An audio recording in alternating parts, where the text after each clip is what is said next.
Welcome to Positive Talk Radio. Our goal is simple: to explore evolving ideas one conversation at a time. So, stay with us as right now we present. Are we going to have a good time today? We have the opportunity to talk to a couple of folks that are doing something, and I had no idea how intricate it is and how big it is and how it is, taking the country by storm. And that is virtual gaming and virtual gaming in competition style stuff. And we're going to be talking with the CEO and the COO, whatever that means, of the company, and that's Ron Hamlin and Evan McGraw. And thank you guys for being here. And the name of the company, by the way, is Virtual Reload. You can go to virtualreload.com and you can find out all kinds of information about them and, in fact, how you can get involved with their coaching program so that if you have a child or if you are someone who acts like a child and would like to get into virtual gaming, and there's actually, I'm told there's quite a little bit of money involved in this, and as well as sponsorships and um, um, college scholarships and all kinds of stuff. So, gentlemen, welcome to the show. How are you today? Great, Kevin. Thank you. Thank you, Kevin. Appreciate you having us. Oh, no problem. I've been wanting to do this for quite some time because I know nothing. I grew up, and I was talking to Evan earlier. I grew up with Atari, and also like Asteroids.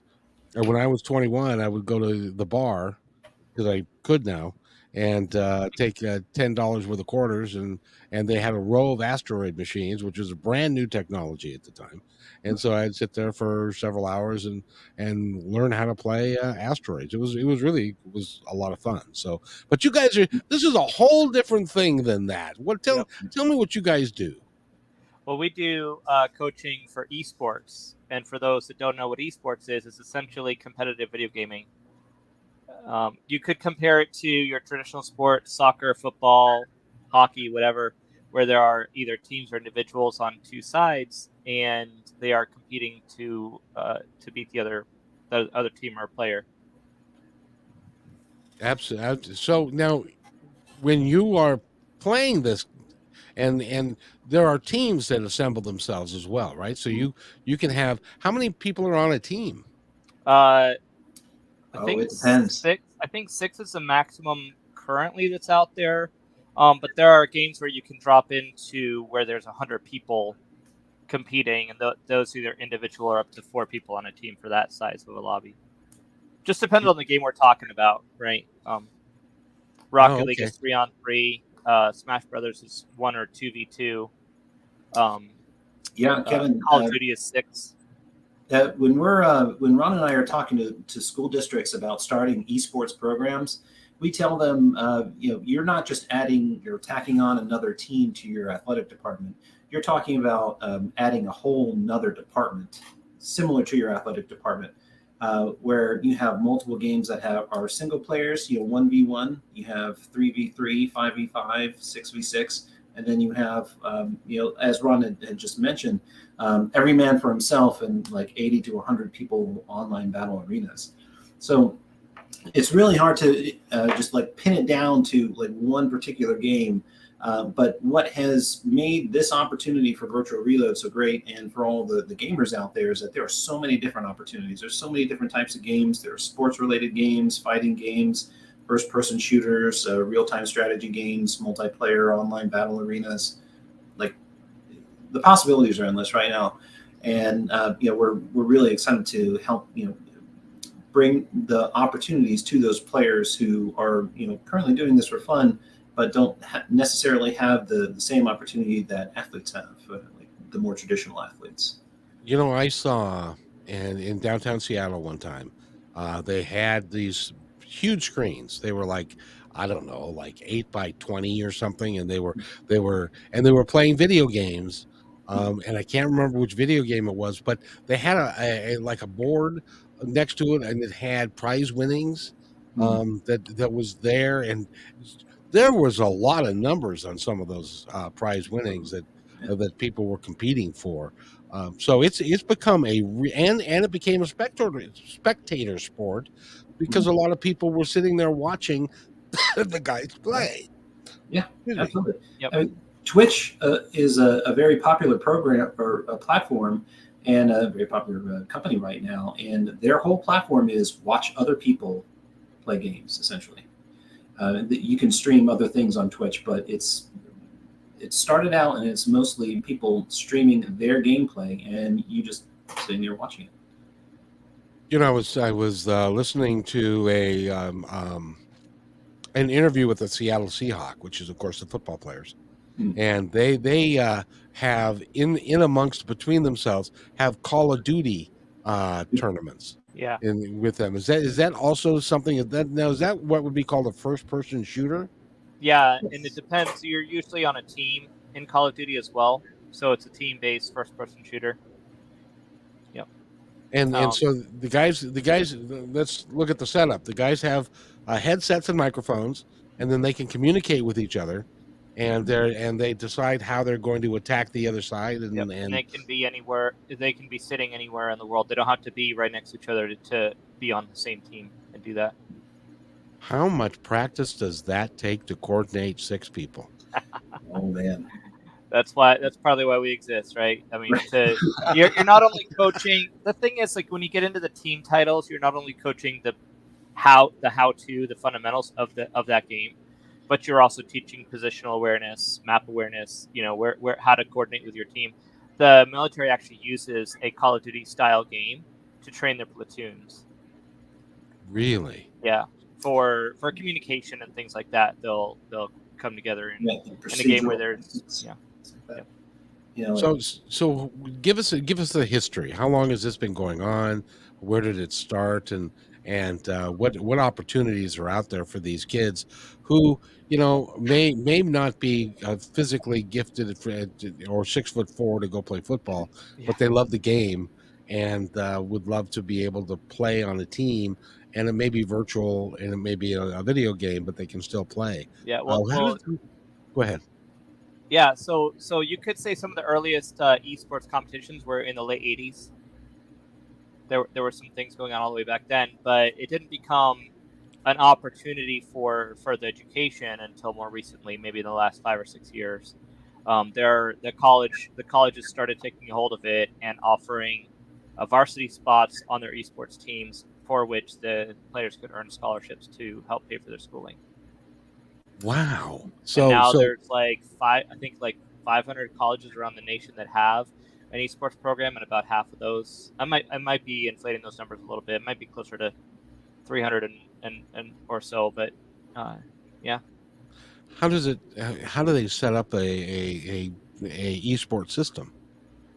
Well, they'll usually do something like a facility where they'll have like almost like an auditorium style thing, where you've got the big screen and you've got people that can come in and sit and watch the screen, and then the players are sitting there facing the audience, typically on some sort of a stage with a system in front of them. If it's anything but like Smash Brothers, basically, it's going to be on a computer.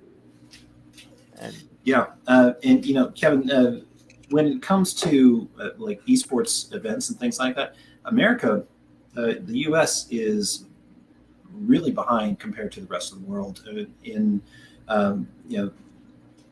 other countries like Brazil, the Koreas, places like that, they're selling out arenas, and people are sitting watching these esports events take place.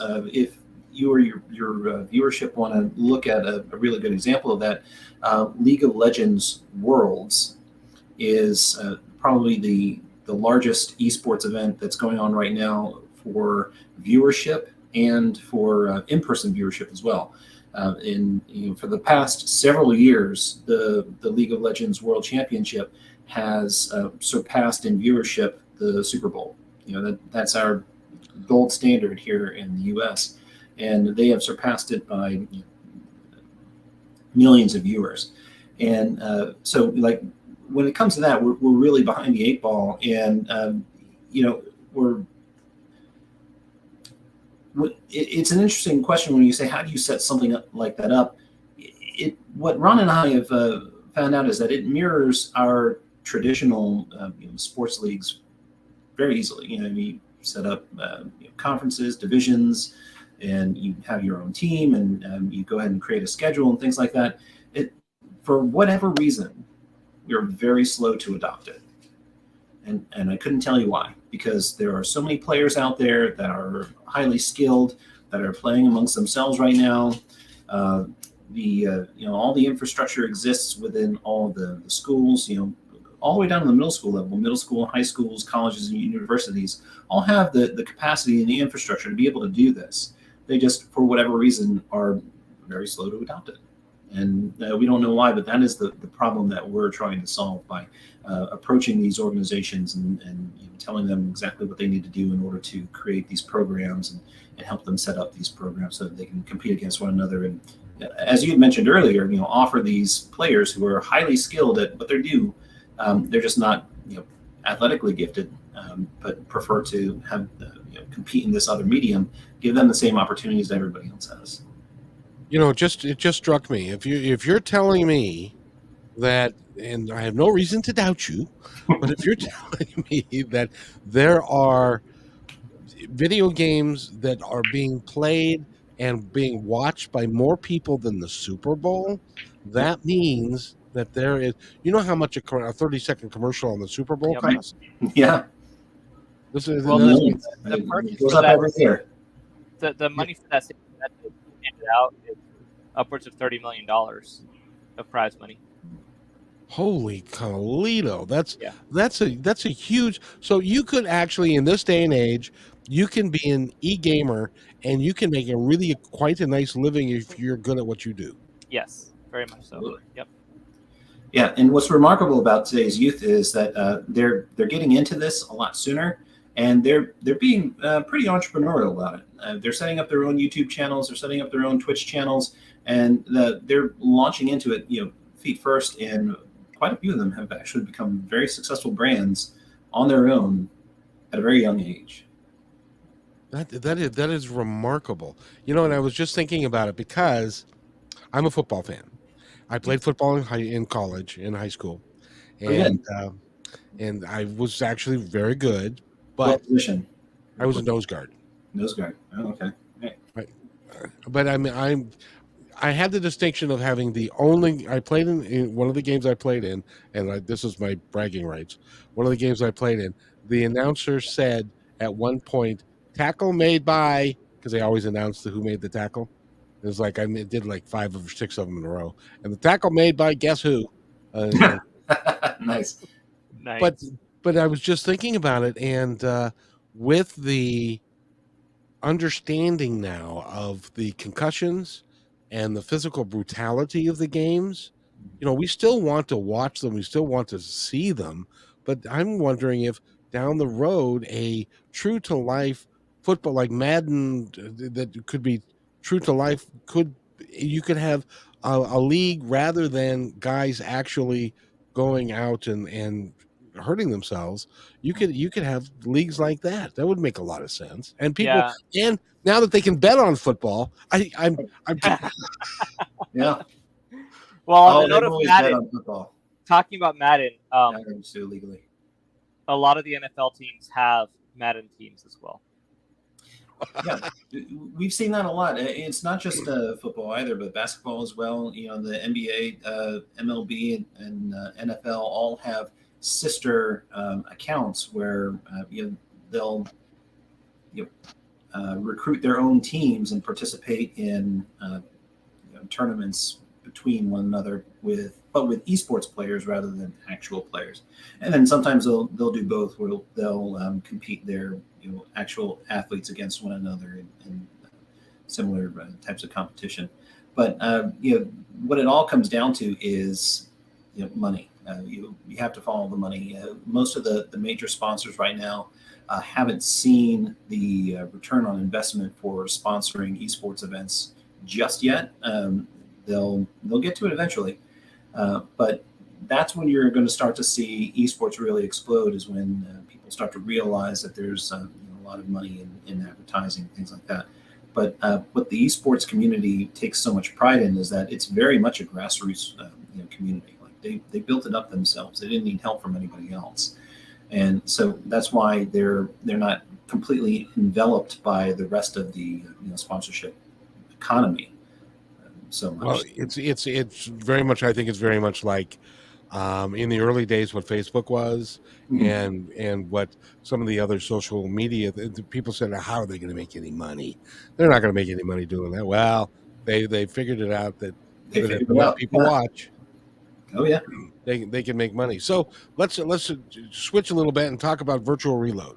How do you guys get involved with the marketplace, and how do you help kids and put it all together so that, because there's somebody that's out there going, I can't get my child out of the basement, and he plays this thing and he's really good, and people yell at him all the time because he beats them all the time, and he could make a 6-figure income doing this if he was good enough. How do you help them? Well, so we do that twofold. Or actually kind of multi-layered. But it's multifaceted. We help start programs with schools, high schools, and with as far as like providing all of the knowledge and the coaching to those schools for their programming. We also run summer camps where students come out and hang out with us for a week, and we teach them, whether it be Rocket League or Smash Bros. And other aspects of esports outside of just playing the game. In fact, the last 2 summers we've run camps, and the last day of the week, at each camp, the kids are running their own tournament, doing the stream, all of that. So that's another thing we do. We provide one-on-one coaching, and we also host tournaments. Our biggest thing right now is Smash Brothers. We run that weekly here in Greenville. I've never heard of that particular game. I've never played it. What's it like? Well, how do you play it? So it's I was almost going to say it's all of the Nintendo characters, but it's also a lot of other universe characters. Example of Kazuya from Street Fighter, things like that. So basically, it's a brawl game. You're all on a platform, and typically it's 1v1, one person on each side, and your whole goal is to knock them off the platform so they can't recover, and you have typically three lives to do that in.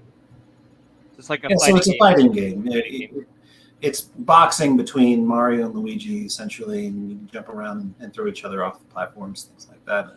So, in the I think the vernacular is that it's a fighting game, FGC, right? No, it's a I think they call it a platform fighter. FGC is like actual Street Fighter. Those kinds of games where you don't leave the stage. Do you see all the nuances, Kevin? I do. Different versions, right? We're talking about the difference between boxing and sumo wrestling, essentially.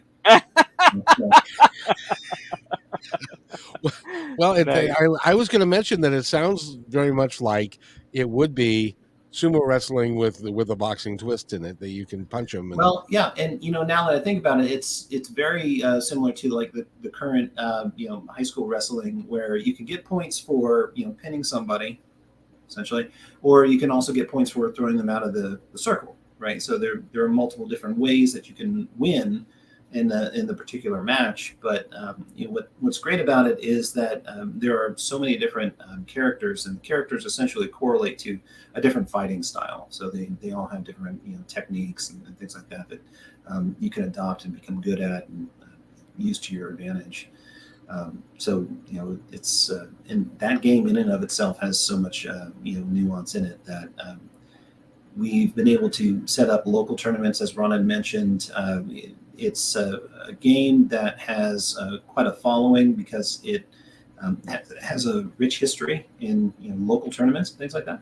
So the competitors like to compete face to face. So we've been able to set up tournaments locally where they come and bring their own setups, and we can run brackets and things like that, and just have like a friendly competition. Now you guys can help me dispel some of the myths that my oldest son believes about video gaming. Okay. And that is that it's all rigged, and that the games are set up so that it's hard for you to win, or if you're playing another player who's better than you, they know the ins and outs of the game so that they can use some of their techniques to sneak up on you and kill you and all that kind of stuff. that you might not know. Is that kind of true, or is Well, that? that is a bit of a loaded question. I wouldn't say that the games by themselves are rigged. However, there is a possibility of somebody cheating. So anti-cheating things that you can do to kind of watch and confirm if someone actually is cheating. That's a big thing that goes into the process of hosting a tournament. Yeah. However, that's also why we are an entity, because if you, let's say, have been playing the game for 1,000 hours versus someone who's been playing the game for 100 hours, the person with 1,000 hours of experience is going to know way more than the one with 100 hours, right? But if you take that person with 100 hours and you put them with a coach who has the 5,000 hours of experience, and that coach can come back and show the new player the ropes, that's what will give them an advantage over the veteran of the game. Now, do they establish levels by number of hours played, or is that one Not of the? so much. It's just, like when anything you do, the more hours you put into it, the better you're going to be. There are levels. It doesn't increase your skill. Like you don't get an advantage if you ranked higher in the game. There are ranks in a lot of these games, right? But it doesn't give you any kind of an advantage. In fact, what it does is it puts you with players who are a similar rank as you most of the time. So Right. as you get better, you're going to play against better and better players. Yeah, and your rank is usually determined by your win-loss record. Yeah. And in some other games, they'll actually get a little bit more granular and talk about like your accuracy and other types of traceable statistics and things like that. But it's typically win-loss record, and they have hierarchies. So depending on what your percentages are, you'll reach higher levels of rank. And typically, the professionals are obviously at the highest rank. So they also usually use the precious metal standard. So bronze, silver, gold, and then they can increase from there, like diamond, platinum, master, grandmaster, things like that. Now, I gotta ask you a question just off the side, because I'm not sure that this actually happened or not, because I was playing a game called Pro Golf Tour, um, Pro Golf Tour on the computer, Okay. and they have it where one of the things is you're playing against another guy Mm-hmm. or another gal on and it's like a nine hole tournament, and he said that he was broadcasting on FaceTime our I match. suppose that's possible. It's the first time I've heard of someone using FaceTime for streaming their gameplay. But yeah, you can stream your gameplay on your end. So basically, everything you see on your own screen, you can push out to multiple platforms: Twitch, YouTube, Facebook. Apparently FaceTime. Well, I don't know if it was FaceTime or just Facebook, but it Oh, was. maybe it was Oh, you Facebook. can Yeah, stream that live makes on Facebook. total Yeah. sense. Yeah. Yeah, but he had an audience, and Yep. so he was trash talking, and it ended up. Oh no! Did you beat him? Did you beat him, Kevin? I hope you did. Well, he was ahead, and then I sunk an 18-foot putt on the 18th hole to tie it, or on the 9th hole to tie it. Nice. And then they have a one hole, one shot tiebreaker that they do, and he beat me by 2 feet. So, but he had like he had a whole entourage. Apparently, I didn't know whether he was just psyching me out or whether it was real. No, he would have. Yeah, it makes total sense. Have a live audience. They're watching you. They're probably giving him bits and things like that to help pay for what he does. Because there are people that stream and that's all they do for their income. Because they're getting supported either through Twitch ads or from people that are, their viewers are supporting them. They're paying them these $5 here and there kind of things to give them money. Going back to what I said earlier, that's part of how entrepreneurial these gamers are. If you have a big enough following and you have enough followers on whatever platform it is, whether it's YouTube or Twitch, they usually both, and they're covering all their bases. They will monetize your channel, and so that they can push ads, and they'll share a portion of that ad revenue with you. So how many listeners or viewers do you have to generate? Because like Facebook, I know is like you have to have 4,000 hours and 1,000 subscribers before they'll even consider monetizing you. But for some of these, how many listeners or watchers or viewers do you need to have? Each platform has its own little rule set. Twitch is a pretty low threshold. It's combination of how many times do you stream, how many hours do you stream, and how many followers do you have, and viewers during it. Yeah, and so a platform like Twitch, for example, they also have rules around subscriptions. So you can sign on to have a subscription to a particular streamer where you pay monthly, and a portion of that goes to the streamer. And then they also have the option of providing donations. So just during a particular stream, if you're particularly happy about it, you can just give them money during the stream. Well, apparently I'm in the wrong business. I need to be in the video game business. But I couldn't. Sharpen your esports skills. Go to virtualreload.com. My hands don't work that fast anymore, and my hand-eye coordination. Like I tried playing Call of Duty, forget about it. I couldn't do it. I couldn't do it as fast as and to do the things of changing the weapons and doing all of those things that you do. Yeah, it is definitely an acquired skill, and it requires a lot of practice as well. And so that's part of the reason why we started Virtual Reload, is to help kids hone those skills, because a lot of them are naturally gifted, and others are gifted in other areas but could use just a little bit of coaching in order to get them there. And one of the things that we discovered on this journey, which I think is pretty important, is that a lot of the players who had made it to that next level, that have found spots on the few collegiate or university teams that are out there and available, they're all classically trained, right? So they haven't been on a team before of any kind. And they also have big fish, small pond syndrome as well. So they're used to playing online against strangers, but they're also used to playing in person with all their friend group, and they're the best of their friend group, and they've never really been challenged. And so now all of a sudden they make it to the next level, and they have responsibilities. Essentially, you need to keep your spot on the team in order to keep your scholarship. And all of a sudden they feel a little bit more pressure in order to perform. And they're also used to being the best player on their team. And now all of a sudden they're in a room with a bunch of other players, and they can look to their left and look to their right and see somebody who's just as skilled as them. And so now they feel a little bit threatened as well. So a lot of the coaches that we've talked to and interviewed for positions and things like that have said, I have spent more time being a psychologist than I have an actual coach, just trying to get these players to cooperate and work together. And that is something that they've been missing, not being a part of organized sports or any kind of extracurricular activity growing up, just playing in their small friend groups or online in esports, and certainly acquiring that talent, but not really having the other benefits of being a member of a team and being coached. Boy, I got to tell you, it opens up a completely new world, because when you get, I hear a lot that video games, you just sit downstairs and you just play your video games and you become antisocial. And if it's a shooting game, you may end up go get an AR-15 and go do it and talk. There's actually been studies that shows that those two things are not linked. I know. Yeah. I know, but they still say them, but so now you could take a kid and teach him social skills and how to work with other people, how to work in the framework of a team, how to be a part of a group, and all of that. And you're right. I would think that it would take a coach.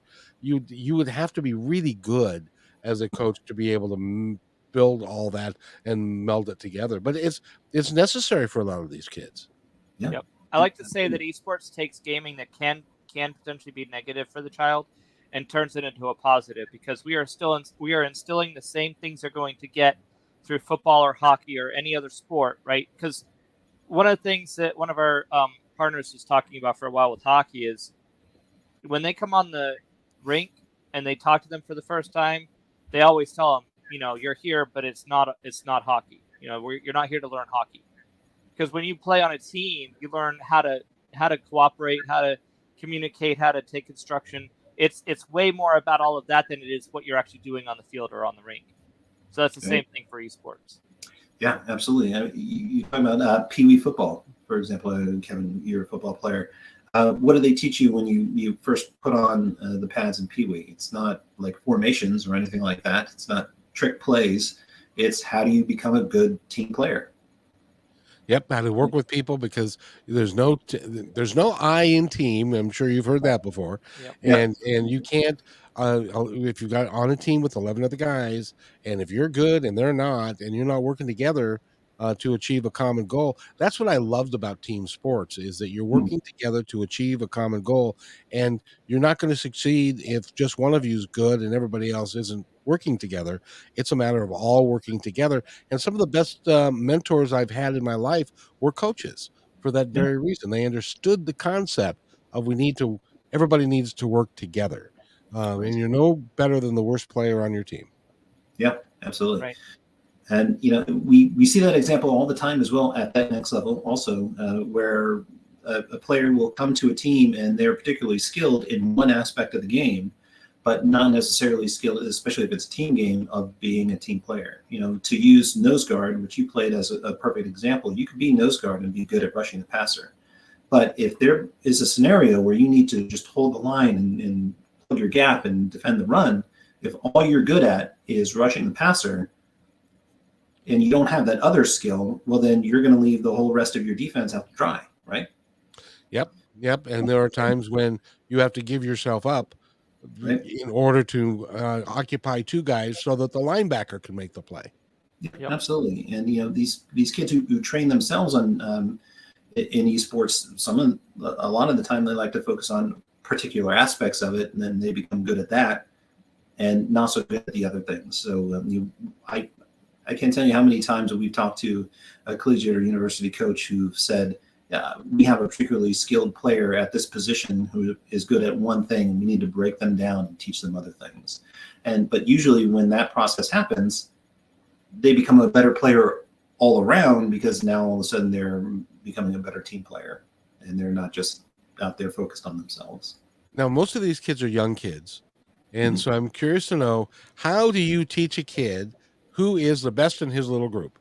He always wins. He always does really well. And then he gets into the bigger pond and he's not the best player. How do you keep him from getting frustrated and just not proceeding to be the best that he can be, but saying, oh, it's rigged, or they're not, and then quitting and all that kind of stuff? Yeah. Well, by providing them additional opportunities, right? So right now there are very few opportunities for kids to go out there and compete in organized esports in their, the local community, right? And so some of the things that Ron and I have, discussed are year-round club teams, right? So your elementary school doesn't have a team. Well, your local Parks and Rec department can have a team. We can create, just private leagues where, I grew up as a swimmer. I was a part of a private swim club. We met at other people's pools, but we swam, every other week, against other private club teams.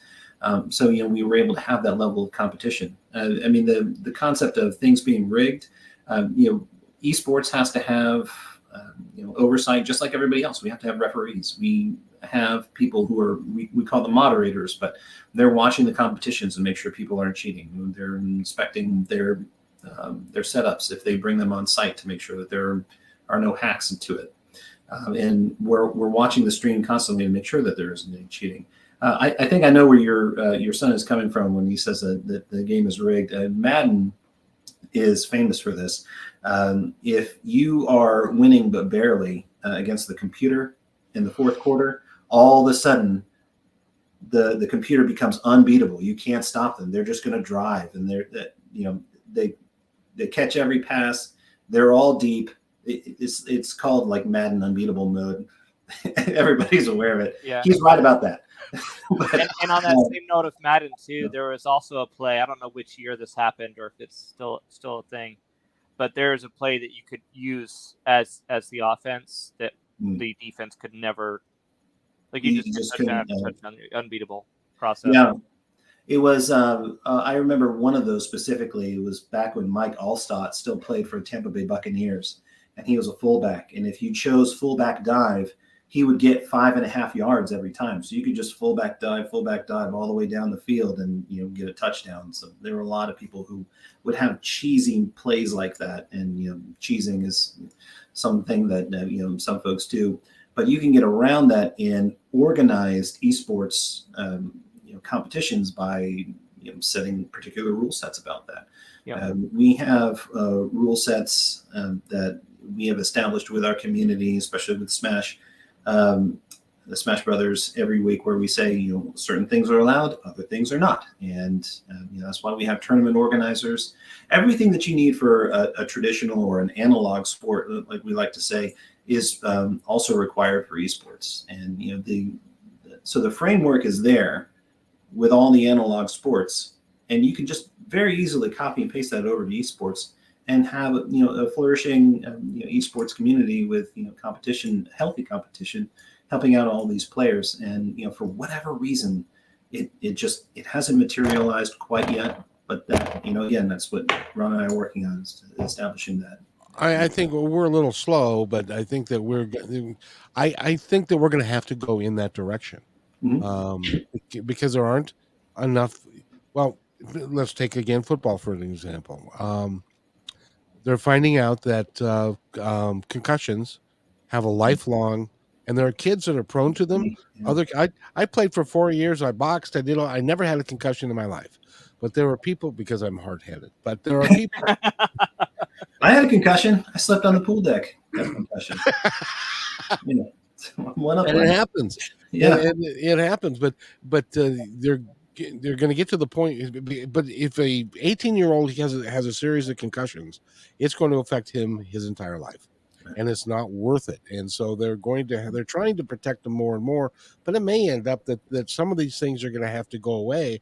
It's like, as an example, boxing, I think, or MMA. Those are two things that would be done much better virtually than they are, because people get really hurt when they're doing those things.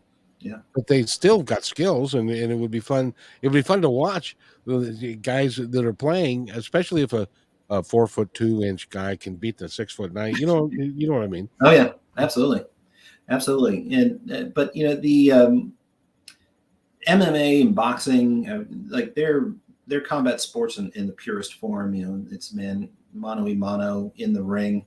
But what is great about esports is that it adds so many other capabilities to the particular combat. Like, you can fly through the air, you can shoot fireballs at each other. So it adds other elements to the particular match that those games exist, the boxing games and the MMA games, but they're not as prevalent in the esports community, because I think there are just so many different capabilities that you have in the other more popular games. Other different ways of defeating your opponent, and also being entertained at the same time. Yeah, it's interesting. It's interesting. Yesterday, I went to see Avatar, the new movie that's out. Way of Water, was it any good? Yeah, it's okay. It's but it was like watching a video game. Yeah. Like during the fight scenes and stuff, it was virtually exactly like watching a video game. And but I mean, it was fun, and the graphics were incredible and all that kind of stuff. But so I suspect that there's going to be a video game that is just like that that movie. It was really is something. So, but you say that overseas they're a lot more prevalent than they are here. Have you figured out why that is?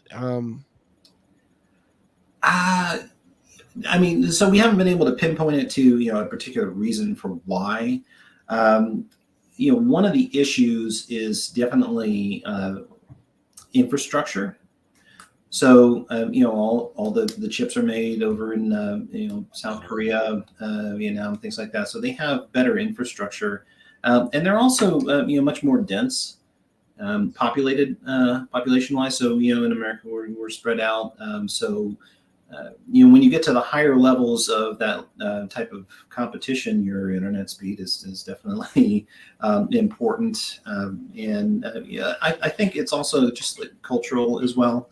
So there's a lot more Yeah, I think here in the States there was some stigma around video game playing. I think video games, to put it bluntly, have gotten a bad rap by a Yeah. segment of our population that doesn't think that they have any value, and I disagree with that. I Yeah. think they've got. Yeah, there's a lot more value to games than just what esports provides, anyways. You can learn multiple things, problem solving skills, um, somewhat of a hand-eye coordination process. It activates things in your brain. Like there's just so many positive things that comes from it that Economics. Yeah. Yeah, a part of StarCraft. StarCraft has been one of the longest played esports competitions, on the highest scale, and there is a whole faction of utilizing resources that you gather in an economic way. That it all comes down to milliseconds on how you spend these particular resources in order to grow your army in a particular time. Is that kind of like Age of Empires? Yes, so it's a real-time strategy game, and it only has like two actual resources, that it's like minerals and gas, things like that. But yeah, it takes place in space. It's Warcraft in space, essentially. But yeah, and it's really interesting. It requires a lot of practice, hand-eye coordination, and timing. You have to be aware of the clock, and you also have to have your strategy preset so that once the game launches, it all comes down to milliseconds. If you have built your army in a few milliseconds faster than your opponent, you can get the jump on them and win the game. And we have had professional tournaments and professional players in StarCraft for like a little over a decade, I think. I remember playing it in high school, and I'm way up there myself. Now, do you guys recommend, as coaches, and a lot of these kids aren't kids, do you recommend that they limit their screen time to Yes. to go ahead, Ron? Yeah. So the thing is that someone that is in shape, as far as what you're eating healthy and exercising and all of that, is going to outperform someone who's not. So the balance of how much time are you in front of the screen versus how much time are you doing other things in your life is a big deal. I mean, you're not when you're a football player, you're not on the field all the time. If you did, you would end up injured. A lot more chance of injury than just playing the practices in the games, right? So Right. It's the same thing with esports. You don't want to be in front of the screen playing that game. You can actually get burnt out. Not so much like mentally, like I said, all is kind of mental in that regard, but you can get so into such a funk of trying to get over a particular issue in the game if you pound it too hard. So you've got to actually step back, take those breaks, have a life, not just Have a life. screen. Yeah. But again, these kids who are grinding hours upon hours at the game, they're probably not doing it in the most efficient manner, right? Again, in football, would you want to spend 10 hours a day hitting the sled, or would you want to try and concentrate on something different, like weightlifting or your physical conditioning, or techniques, things like that? The only time that came into play was one time we were on a losing streak, and the coach got really upset with us, and he said, and because the offensive line wasn't doing well, and so he had us hit the sled until somebody threw up, and he said, "Now you know how far you can go." But that was part of the teaching technique, anyway. Yeah. But I love the concept of a holistic approach to gaming. Yeah, absolutely. And it, like we said, it's going to take off. Absolutely, and it should have a long time ago. So, we're doing our best to bring holistic esports gaming to the U.S. By the way, we are talking with Ron and Evan, and they are virtualreload.com. Go there and find out more information about them. They've got coaching starting at $20. I can afford $20 even. Yeah. So if you want to beat your kids, Kevin, just go to coaching.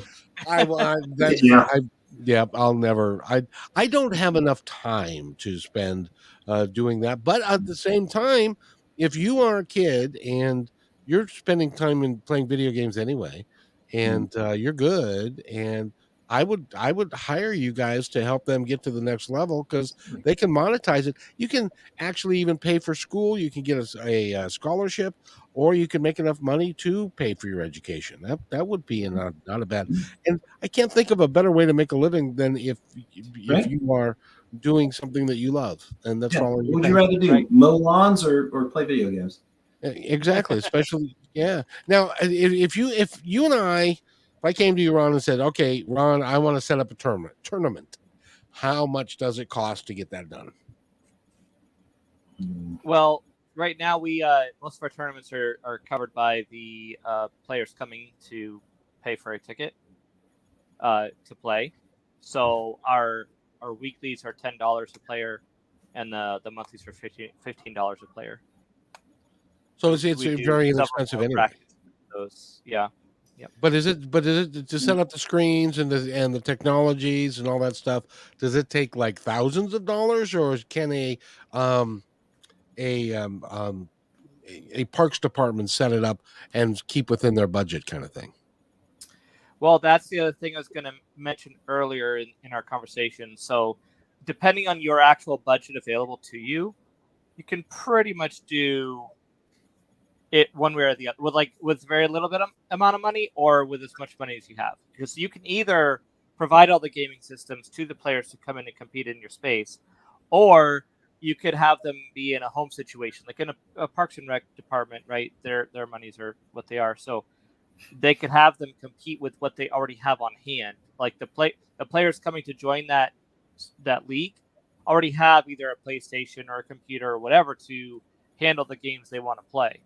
So they could organize it to where they are playing from the house or bringing their equipment to the venue to play there. No, that's pretty cool because then you can have a screen, a large screen, so that people can watch people playing from their house and their online stuff, right? Yep. Yep. That's pretty cool. That really is. We're getting to the point. I really think technology is going to take us there very quickly. I think it already has, hasn't it? Oh yeah, absolutely. I mean, the technology exists right now. You know, as Ron said, the tournament that you want to put on is going to be as good as your investment. You know that you want to make.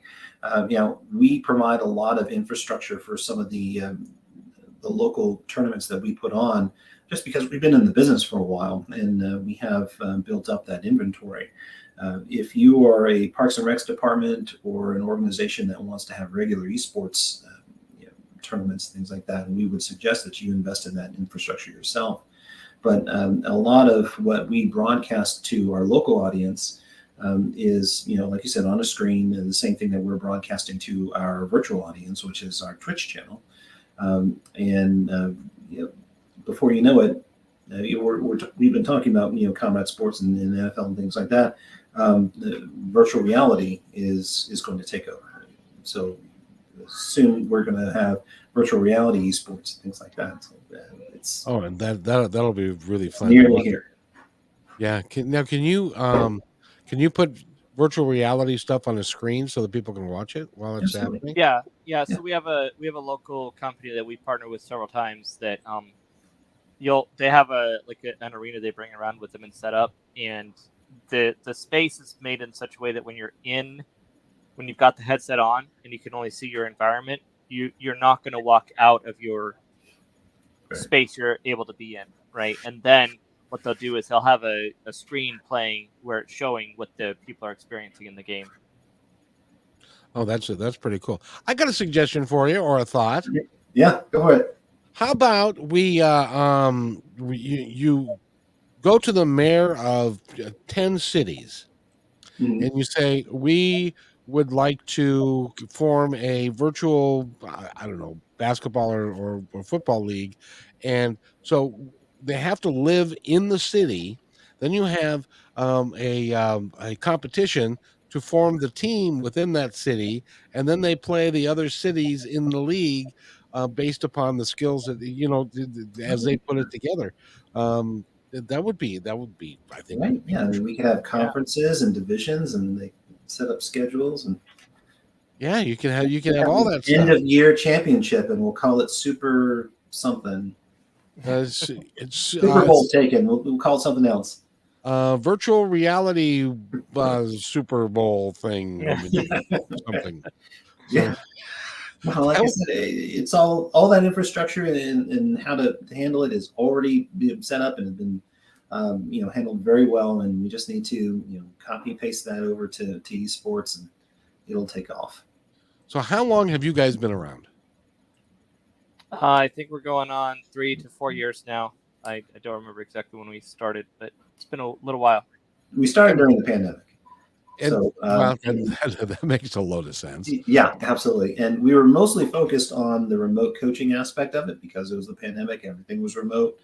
And we were, trying to see what we could do to assist the esports community once the pandemic ended and everybody came out of it. So we started out from like a purely coaching standpoint. Let's sharpen your skills at whatever particular game that you're good at, so that when this is all over, or when you take the next step from high school to college, you can earn those scholarships. You can better yourself that way. And then we just started expanding from there. So did the original idea begin over a cocktail in a bar? No. Well, I was on my back porch and we were talking just like this. I think it was a couple of months before we actually met each other in person, right, Ron? Yeah, I'd already been doing some things before we met. So I had an idea of starting a new business in this area, and my vision initially was a LAN center. And I hadn't known what esports was at that time. I learned about esports from a guy who does shoutcasting, which is your sports announcer, but he does it for esports. Oh, and I was like, for heaven's sakes! Big. Are you telling me that there are people getting paid to announce esports? Yes, absolutely. Yes, he travels all over the world. Right now, he's in Vegas, which he moved there. But he's been in Saudi Arabia. Let's get ready to rumble. Yeah, essentially, he's been everywhere. So everything you need for analog sports, you need for esports as well. And that includes announcers and play-by-play. Oh, goodness gracious. I'm in the wrong business again. Dang it.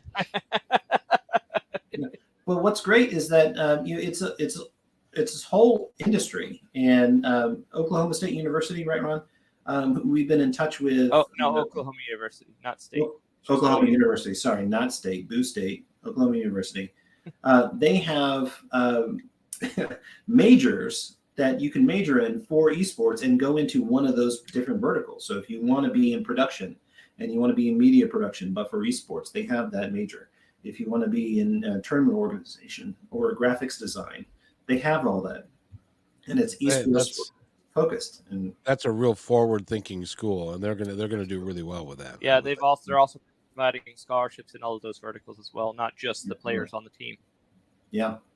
Oh, that's really cool that they're not focusing, because the interesting thing is scholarships in a lot of cases with like football players and basketball players and stuff, they're funded, but the kids don't have to necessarily go to school. They hedge their bets a little bit because of the guy's really good. I assume that probably doesn't go on with esports. No, so there aren't really like rocks for jocks classes for esports. But what we found is that esports players, their skill correlates really well to being good at STEM-related fields. So, if you want your child to become better at or already shows promise in a STEM-related field, there's a lot of correlation between also being good at esports. So we're also trying to help out in that aspect as well. Oh, that is just awesome. So, gentlemen, if somebody would like to get a hold of you guys, how's the best way to do it? Our website or Twitter or Facebook, we're everywhere. So our Twitter is Virtual Reload. Facebook is the Virtual Reload, and the website is virtualreload.com. And they can talk to you about setting up a virtual coaching system, and that you can work with them virtually and get them better. Any age group that you are restricted to, or can anybody apply? We would recommend any younger than like about 12, unless someone's like a prodigy. But kids aren't really into the depths of competition until a little bit older. So you say starting at 12 and then. yeah, on up to and no limit. I mean, hey, if Kevin wants to learn how to play Call of Duty better, he can come hang out with us. I just may do that if there's no, I'm not gifted at that. But when my kids were young, they used to play Halo. Oh yeah, is there a Halo league? absolutely. Oh yeah, and they used to. I used to laugh at them because they would have a split screen because it was just had the one screen, and they would spend the whole time saying screen looker. yeah. Oh yeah.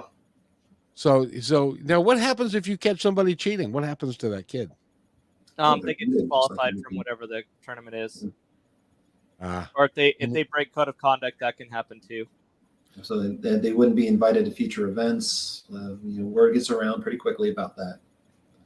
And code of conduct I think that's a great thing because that's very important. Absolutely. Yeah, we actually had like that happen at one of our major events in the summer with Smash Bros. We had to DQ somebody because he was saying the wrong kind of words to somebody else, and it was not pleasant. So yeah, pretty unruly. And that's another positive aspect to having structured esports like what we're trying to set up now is that right now everybody is keyboard warriors. They're hiding behind their screen and talking over a microphone.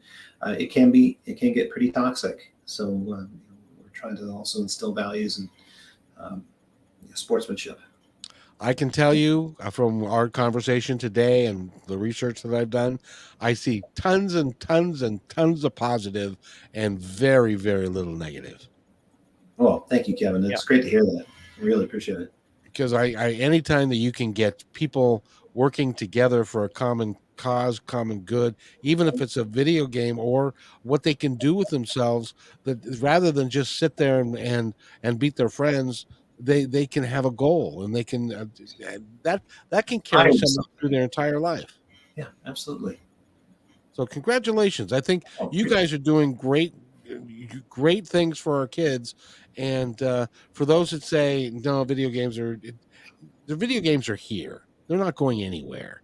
And people are going to be playing video games, and now it's virtual reality and all of that. I play ping pong on virtual reality. Really? Nice. It is. Nice. I tell you, it's like playing ping pong. It's weird. It's great. Yeah.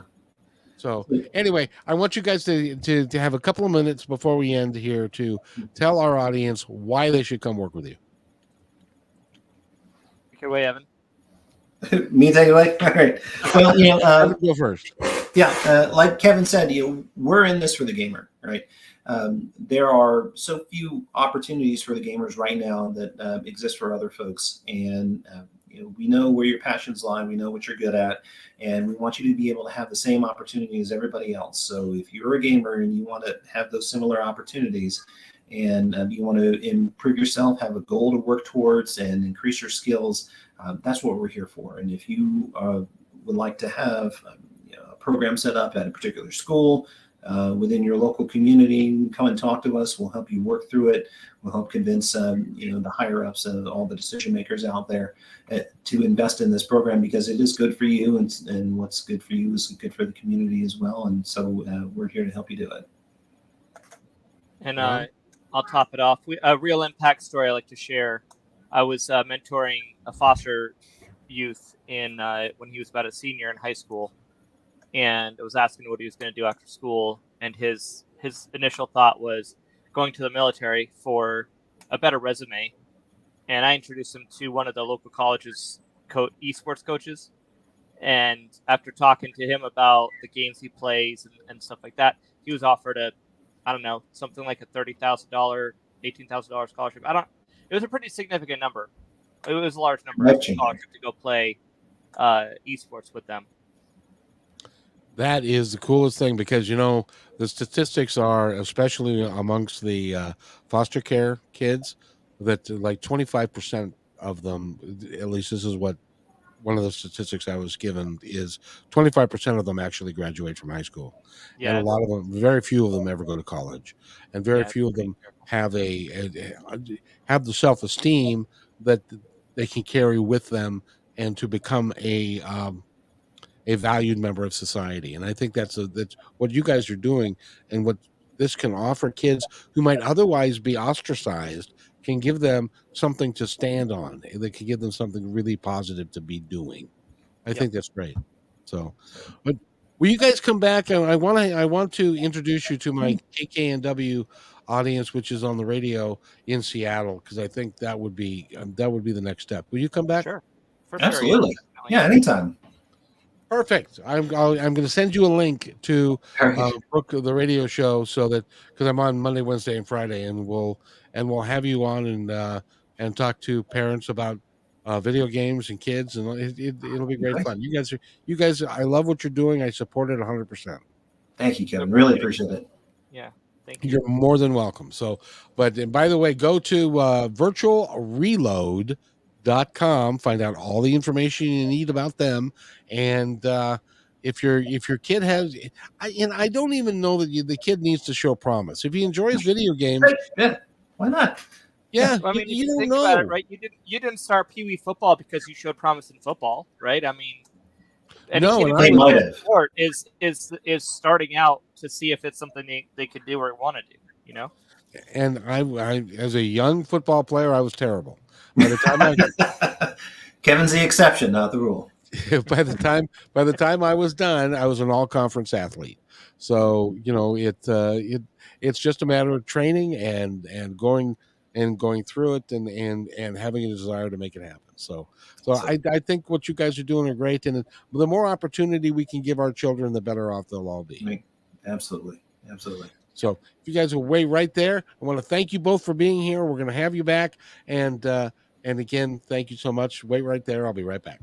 Okay. Hey, thanks for enjoying this episode all the way to the end. Please give us a like and subscribe to this channel. This has been a production of PositiveTalkRadio.net. Please visit our website, oddly named PositiveTalkRadio.net, for more details about us and our mission, which is to provide great positive programming designed to inspire us all. I'm Kevin McDonald, and I'm proud of these shows, and I truly hope that you'll like them and share them with friends and family. So on behalf of our entire team, remember, be kind to one another, because each other